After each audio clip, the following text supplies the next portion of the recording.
Bonjour les enfants. Alors vous vous rappelez, hier on a raconté le jour de la Pentecôte, le jour où l'Esprit Saint est venu sur tous les apôtres et tous ceux qui étaient avec eux. Ils étaient environ 120 au Cénacle. Et en fait, Pierre a fait une homélie et il y a eu 3000 personnes qui ont voulu être baptisées. Alors pour accueillir tous ces gens, ça rentrait plus dans le Cénacle. Ils se sont réunis, chacun par famille, chez les uns, chez les autres, et ils se retrouvaient régulièrement. Ils étaient heureux de se dire bonjour, bonjour Marie, bonjour Jean, bonjour Jacques, bonjour Simon, bonjour Zachée. Et ils étaient en train de discuter, ils étaient contents de se revoir. Et puis ensuite, ils prenaient un temps pour partager le pain, rompre le pain, comme Jésus l'avait fait, et il avait dit, vous ferez cela en mémoire de moi. Alors ils se retrouvaient, et puis ils écoutaient les Écritures. Il y avait un apôtre qui racontait ou qui expliquait un peu plus ou ce que Jésus avait dit, ou quelque chose de l'Ancien Testament. Et puis ils rompaient le pain, ils se le partageaient, et puis ils prenaient un temps pour prier, pour louer Dieu, et ils chantaient la gloire de Dieu. Louez Dieu, louez Dieu, louez Dieu notre Sauveur, louez Dieu, par Jésus-Christ notre Seigneur. Parce que tout ce qu'ils disaient sur Dieu, ils savaient que c'était grâce à Jésus qu'ils le savaient, et grâce à l'Esprit Saint. Alors ils se réunissaient, et puis comme ils se réunissaient dans les maisons, il y avait de toutes les sortes de personnes. Il y avait des personnes riches et des personnes pauvres. Mais certains qui venaient de se convertir disaient, tiens, les apôtres, j'ai vendu mon champ. Donc si vous voulez, je vous donne l'argent. Vous allez pouvoir partager pour ceux qui en ont besoin. Oh, merci beaucoup. Tenez, moi j'ai vendu ma maison.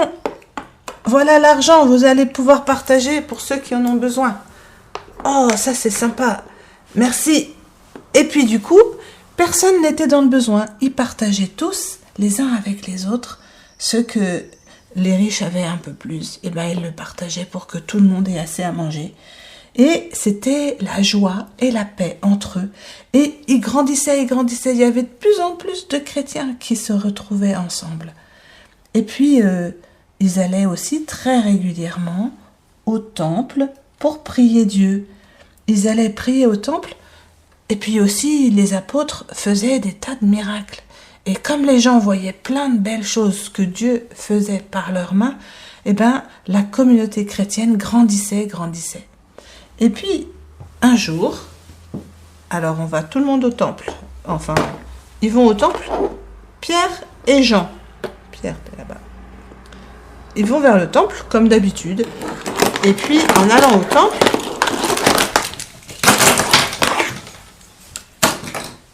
ils voient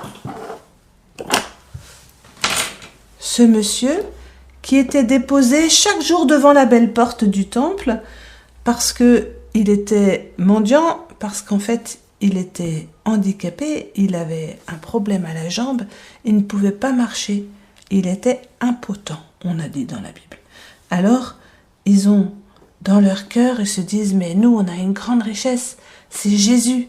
Et comment on va faire pour qu'il découvre Jésus ? Déjà, Jésus, qu'est-ce qu'il aurait fait ? Il aurait pris soin de lui, de son corps. Et Pierre le regarde et lui dit, tu sais, regarde-nous bien. Alors lui, il a regardé, il se dit, chouette, je vais avoir une petite pièce. Pendant ce temps-là, il y en a un qui passe, qui lui donne une petite pièce, et puis qui continue ou qui rentre au temple. Et puis, Pierre lui dit, tu sais, de l'argent et de l'or, nous n'en avons pas. Mais ce que nous avons, nous te le donnons. Au nom de Jésus, marche.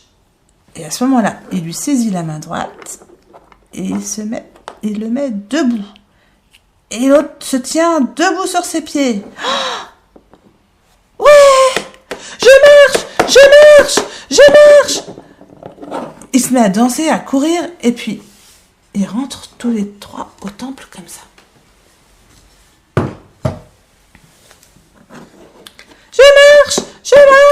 Je marche. Alors dans le temple, il y a plusieurs cours. Là, on ne fait pas toutes les cours du temple.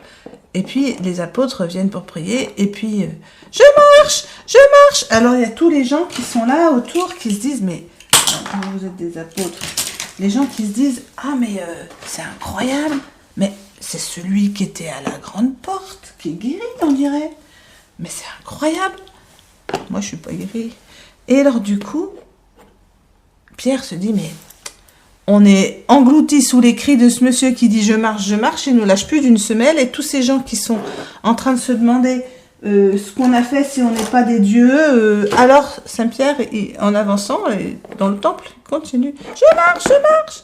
Alors Pierre, il monte, et puis les gens se rapprochent, et il leur dit, eh bien, écoutez-moi tous, vous nous regardez comme si c'était par notre propre force qu'on avait guéri, je marche, qu'on avait guéri ce monsieur.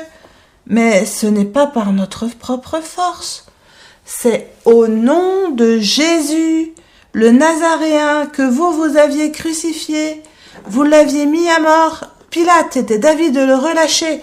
Et vous avez demandé qu'on vous libère Barabbas, un meurtrier. Et vous aviez agi par ignorance. Mais Dieu a ainsi accompli ce qu'il avait annoncé par les prophètes. Vous aviez écouté la parole.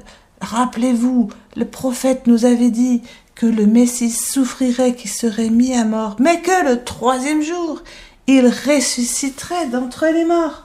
Le prophète Joël, il dit quelque chose comme ça. Eh bien, c'est pas grave. En tout cas, ils sont tous en train de l'écouter. Qu'est-ce que c'est que ça? Il est en train d'emplir le temple avec ce nom de Jésus. Mais, ça ne va pas du tout. Et puis c'est vrai qu'il a fait un miracle. Il faut que j'aille chercher mes copains. Et puis Saint-Pierre, il continue. Vous tous, si vous voulez, vous pouvez aussi entrer dans la vie éternelle. Vous aussi, même si vous avez péché, vous avez mis Jésus à mort, eh bien vous pouvez demander pardon pour vos péchés, changez votre cœur et Dieu, il aura la joie de vous pardonner. Vous pouvez demander le baptême et vous recevrez la vie éternelle. Et Pierre, il était enflammé quand il dit ça, il était tout heureux. Et vous avez vu, qu'est-ce qu'il est en train de raconter là? Il envahit le temple avec ce nom de Jésus de Nazareth. Il dit que Dieu l'a ressuscité. Bon, d'accord, ils ont guéri ce malade. Mais quand même, c'est incroyable. Il faut qu'on fasse quelque chose. Jésus est ressuscité. Il est vivant.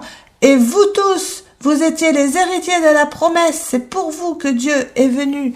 Et pour vous en premier. Mais c'est pour les hommes du monde entier. Vous tous, n'hésitez pas. Venez à Jésus et vous serez sauvés. Il faut qu'on fasse quelque chose. Viens, j'ai un plan. Et pendant que Pierre parle, ils sont en train de monter un plan. Et ce qu'ils vont faire juste après, c'est la surprise. À demain les enfants!